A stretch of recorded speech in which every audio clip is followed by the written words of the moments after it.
This is the recipe for Chow Chow Kootu. These are the ingredients we need. Chow chow, then carrot in pieces optional. If you have, you could add it just for the color. Jeera, coconut and dry red chili is for grinding. And coriander leaves, curry leaves, oil, mustard seeds are all for tempering. First wash moong dal and chana dal and add the chopped vegetables to the dal and pressure cook it for 3 to 4 whistles with a teaspoon of salt added.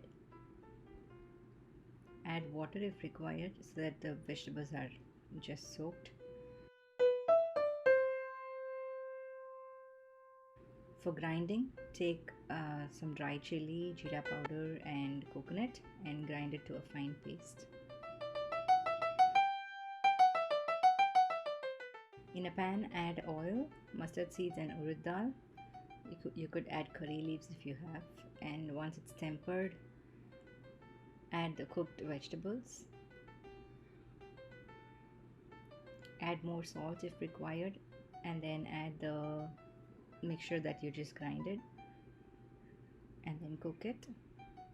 If it's very watery, you could add a tablespoon of rice flour mixed with water and add this paste to the kootu and let it cook for 5 minutes. It'll make it thicker. You can skip this if your kootu is already thick. If you have green peas, you could add some green peas just to give some color. It's optional. And cook further for 5 minutes, and then you can turn off the heat. Now it's done. You could just garnish this with coriander leaves and serve it with either rice or roti.